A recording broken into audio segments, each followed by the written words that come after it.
समषष्टभुज में 6 समबाहु त्रिभुज होते हैं। तो समषष्टभुज के अगर परिमाप आपके पूछ देगा कि पेरीमीटर क्या है, तो समषष्टभुज के परिमाप 6 से हो गया। और समषष्टभुज का अगर क्षेत्रफल पूछेगा, तो समषष्टभुज का जो क्षेत्रफल होगा ना, समषष्टभुज का क्षेत्रफल वो होगा एक समबाहु त्रिभुज के क्षेत्रफल में, एक समबाहु त्रिभुज के क्षेत्रफल में 6 से गुना कर दीजिए। एक समबाहु त्रिभुज के क्षेत्रफल में 6 से कर दीजिएगा गुना। इसको ये भी आप बोल सकते हैं √3/3 √3/2 a स्क्वायर भी बोल सकते हैं। लेकिन आप डायरेक्ट याद रखिएगा, एक इक्विलेटरल ट्रायंगल के एरिया में 6 से गुना कर देंगे, 6 से गुना कर देंगे। क्लियर? समषष्टभुज के इन रेडियस भी याद रखिएगा, और इन रेडियस होता है समबाहु त्रिभुज के भुजा की ऊंचाई के बराबर, समबाहु त्रिभुज के ऊंचाई के बराबर। समषष्टभुज के सर्कम रेडियस भी याद रखिएगा, भुजा के बराबर, भुजा के बराबर। चारों पॉइंट आपको डायरेक्ट याद रखना है, चारों का चारों पॉइंट आप डायरेक्ट याद रखिएगा। कैसा कैसा लोग सब है, यहाँ हम लोग को भुजा दिया है षष्ठभुज का, और एरिया हम लोग को निकालना है। तो एक समबाहु त्रिभुज के क्षेत्रफल में हम लोग 6 से गुना कर देंगे। √3/4 गुना भुजा स्क्वायर 2√3 के स्क्वायर हो गया, और गुना हम लोग कितना कर देंगे, कहेंगे 6 से, 6 से हम लोग गुना करेंगे। तो √3/4 गुना 2 के स्क्वायर हो गया 4, और √3 के स्क्वायर हो गया 3, और गुना इधर हो गया 6। 4 से 4 कट गया, 6 3 18 √3 सेंटीमीटर स्क्वायर, 18 √3 सेंटीमीटर स्क्वायर। तो 2D हो गया द इंड, तो द इंड हो गया 2D। अब 3D हम लोग स्टार्ट करेंगे, कि इसमें एरिया और वॉल्यूम निकालने के लिए हो।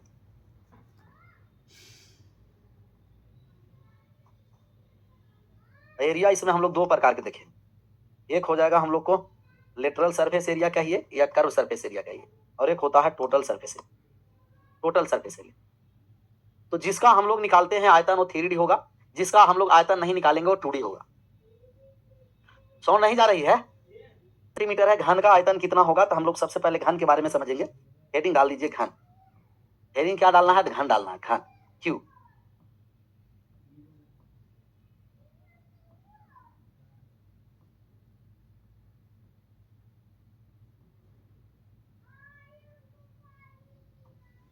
घन है, घन जैसा लगे तो भी, घन जैसा नहीं लगे तो भी समझना है, घन है तब है।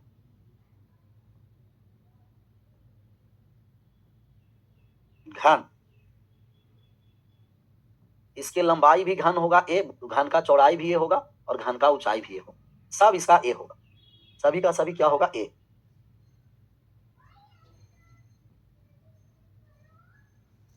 सबसे पहले आप इसका किनारा बताइए कितना हो, किनारा घन में किनारा एच। दूसरा इसका शीर्ष बताना, वर्टेक्स।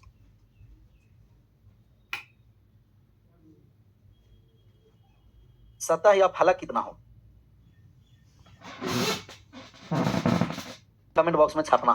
तो एज या किनारा इसका होगा 12, शीर्ष 8, सतह या फलक 6। Formula Euler's formula, Euler's formula कौन सा फॉर्मूला जी, यूलर्स। तो जब हम यूलर्स फॉर्मूला निकालेंगे ना, यूलर्स फॉर्मूला, तो यूलर्स फॉर्मूला हो जाएगा हम लोगों का, यूलर्स फॉर्मूला a+b बराबर e+2, a+b बराबर e+2। ये फ्लैट फिगर के लिए है। पांचवा पर आ जाए, पांचवा हो गया आपका पार्श्व पृष्ठ का क्षेत्रफल, पार्श्व पृष्ठ का क्षेत्रफल जिसको हम कहते हैं LSA, लेटरल सरफेस एरिया। दूसरा इसका पर आ गया संपूर्ण पृष्ठ का क्षेत्रफल, संपूर्ण पृष्ठ का क्षेत्रफल TSA, total surface area. Volume, आयतन,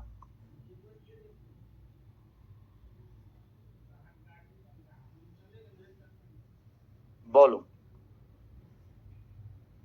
विकर्ण, डायगोनल,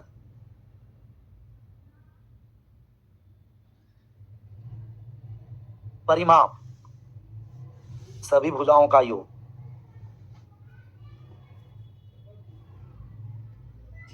एकदम कमेंट बॉक्स में छापना चाहिए तो छापना चाहिए।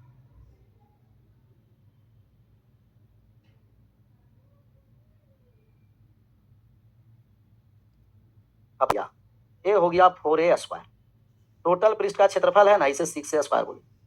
और आयतन जो वॉल्यूम है वो भुजा का क्यूब,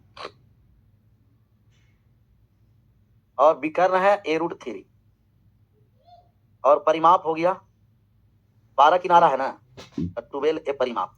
12 क्या हो गया जी? परिमाप। तो घन का, घन के बारे में हम लोग क्लियर कर लिए। अब जब घन है तो साथ साथ में घनाभ भी क्लियर कर लेते हैं। जब घन हो ही गया है तो घनाभ क्या है? घनाभ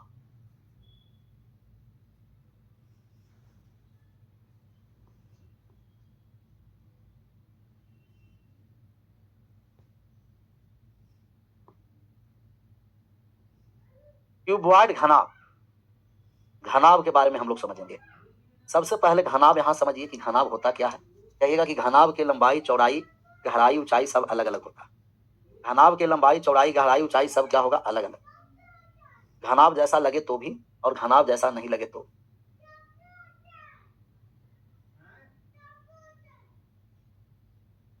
यहाँ है लेंथ, ब्रेथ और हाइट। इसका लेंथ, ब्रेथ और हाइट, बस यहाँ थोड़ा सा चेंज होगा और बाकी सब में कोई परिवर्तन नहीं होगा।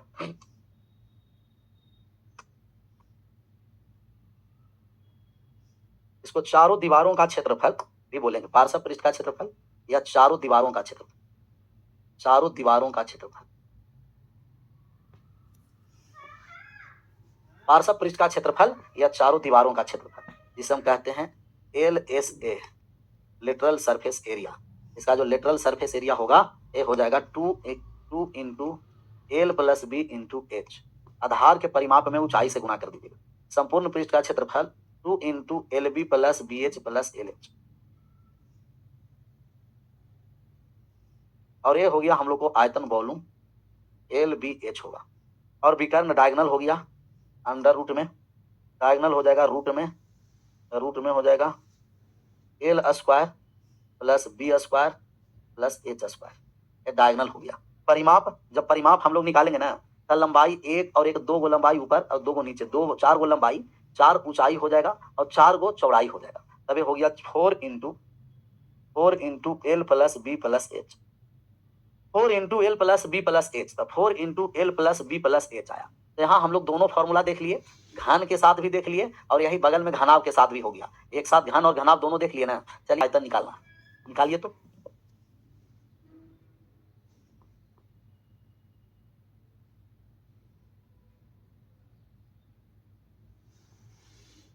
कह देंगे कि घन का जो आयतन होगा ना, घन का पहले विकर्ण हो जाएगा A√3।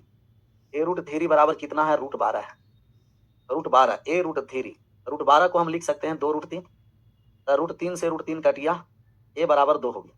और जब A बराबर 2 हो गया तो आयतन क्या हो जाएगा? भुजा का क्यूब, और भुजा 2 है सर, तो 2 का क्यूब कितना हो जाएगा? 8। 2 का cube 8 centimetre cube. 8 centimetre cube किस ऑप्शन में है? ऑप्शन नंबर ए में। पहले हम लोग परिमाप निकालेंगे। परिमाप सर 4 नंबर में कह रहा है कि कमरे की लंबाई, चौड़ाई, ऊंचाई दे रखा है, तो सबसे बड़ा बांस की लंबाई ज्ञात करिए जो एक कमरे में पूर्णतः रखा जा सकता है। तो सबसे लंबा बांस जब घनाभाकार आपका रूम है तो उसके विकर्ण के अनुसार, और घन रूम है तो घन के विकर्ण के अनुसार। घनाभाकार जब है तब उसके, या कोई भी रूम है उसके विकर्णतः रखेंगे तो सबसे अधिकतम लंबाई का बांस आएगा, छड़ आएगा, सबसे अधिकतम लंबाई।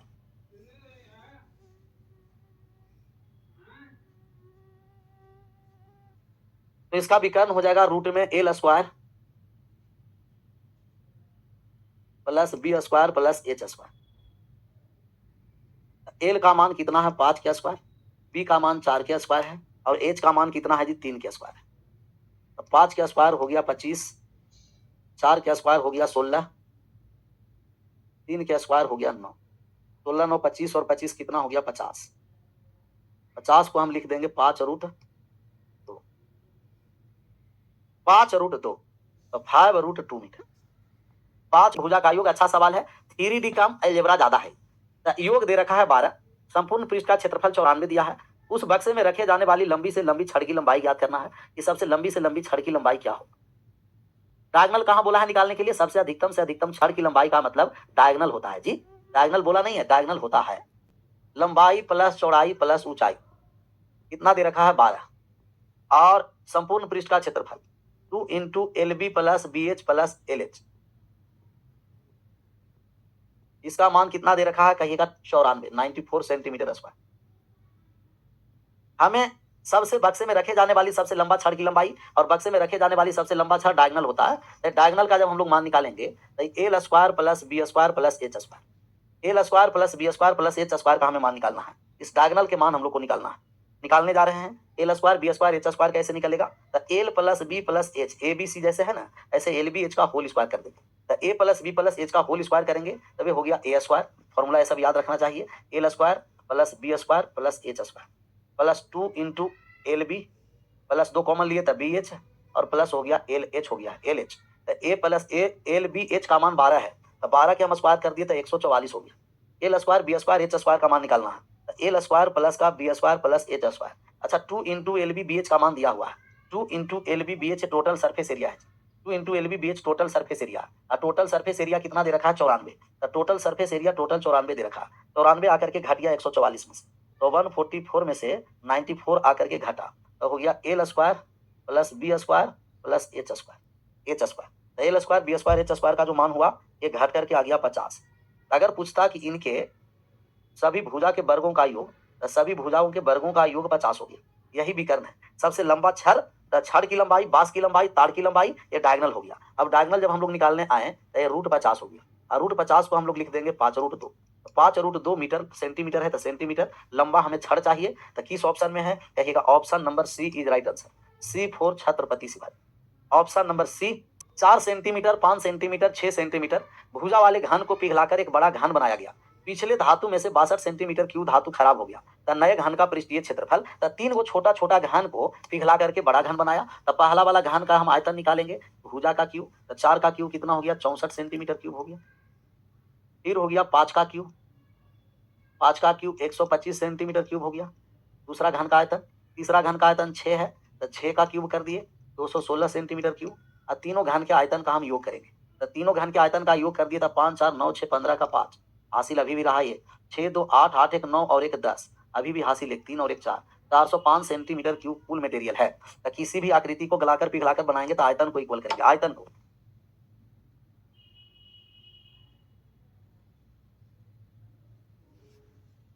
बड़ा घन बनाने के लिए आए, तीनों गला करके एक बड़ा घन बनाने के लिए आए हैं। बड़ा घन बनाने के लिए आए तब 62 सेंटीमीटर क्यूब खराब हो गया। तो 405 में से 62 घटा दीजिए। और जैसा ही हम 62 घटाए तब ये कितना हो गया जी? कहिएगा कि 5 में से 2 चला गया 3 हो गया, 40 में से 6 चला गया 34 हो गया, 343 हो गया। तो 343 सेंटीमीटर शेष बचा हुआ है। और जो शेष मटेरियल बचा हुआ है, शेष जो मटेरियल